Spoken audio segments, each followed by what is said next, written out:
ഷെയ്ഖിനെ തേടി തേടി അങ്ങനെ ഷെയ്ഖിനെ ലഭിക്കാത്തവരോട് ബഹുമാനപ്പെട്ട അബുൽ അബ്ബാസ് തീജാനി റളിയല്ലാഹു അൻഹു അദ്ദേഹത്തെ സഅദത്തുദ്ദാറിൻ ഫി സ്വലാത്തി അലാ സയ്യിദുൽ കൗനൈൻ എന്ന കിതാബിൽ പറയുന്നത് കാണാം. ഒരുപാട് വിശദീകരിച്ച് പറയുന്നുണ്ട്. ആ ഷെയ്ഖിനെ ലഭിക്കാത്ത ഒരാൾ ശ്രദ്ധിക്കേണ്ടതെന്ന് വെച്ചാല് വളരെ മര്യാദയോട് കൂടി ഭക്തിയോട് കൂടി ഞാൻ ഹബീബ റസൂലുള്ളാഹി സ്വല്ലല്ലാഹു മുമ്പിലാണ് ഇരിക്കുന്നത് എന്ന നിയത്തോടു കൂടി, ഹൃദയ സാന്നിധ്യത്തോടു കൂടി, ഖുശൂഅോടുകൂടി കഴിയുന്നത്ര സമയം വിശ്വാസങ്ങൾ സ്വലാത്ത് വഹിക്കുക. ഇത് പതിവായി ചെയ്തുകൊണ്ടിരിക്കുക. അപ്പൊ അതിൽ കുറെ സത്വമറന്നൊക്കെ ഉണ്ടാവും. ഇറച്ചി, മീന്, മുട്ട, എരികൂളിക്കും അതിനൊക്കെ ഒഴിവാക്കാതെ റുഹാനിയായ ഭക്ഷണങ്ങളൊക്കെ ഒഴിവാക്കേണ്ടി വരും. കുറച്ച് കഠിനമായ യാതകളൊക്കെ വീട്ടേണ്ടി വരും.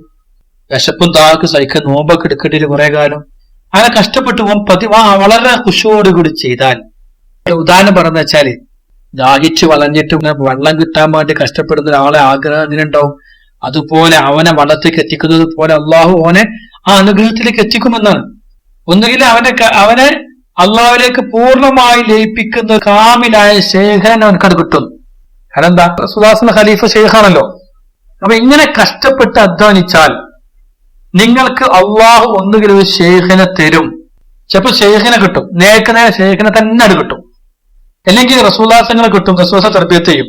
എന്താ റസൂലുള്ളാഹി തർബിയത്ത് ചെയ്യാൻ? എന്താ, റസൂലുള്ളാഹിന്റെ ഖലീഫയിലേക്ക് വഴി നടത്തും.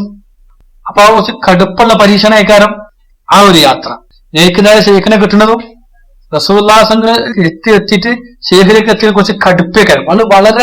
അത് വളരെ പരീക്ഷണങ്ങളും പ്രയാസങ്ങളൊക്കെ അറിഞ്ഞ റൂട്ടാണത്. അപ്പൊ റസൂലുള്ളാഹി കിട്ടുമ്പോൾ പറഞ്ഞാൽ പിന്നെ ശേഖ് വേണ്ടാന്നല്ല. അപ്പോഴും അവിടെ തെർബിയത്ത് നടത്തൽ എങ്ങനെ, അവിടുത്തെ ഖലീഫമാരിലൂടെ ഖലീഫിലേക്ക് എത്തിക്കും, കുറച്ച് പ്രയാസേക്കാരം. അല്ലെങ്കിൽ അള്ളാഹുവിലേക്ക് എത്താനുള്ള വാചനത തുറന്നിരും, അത് അതിനേക്കാൾ കുറച്ച് പ്രയാസേക്കാരം. അപ്പൊ അവിടെ പട്ടിണി കിടക്കേണ്ടി വരും. ഒരുപാട് കഷ്ടപ്പെടുത്തും പഠിച്ചു.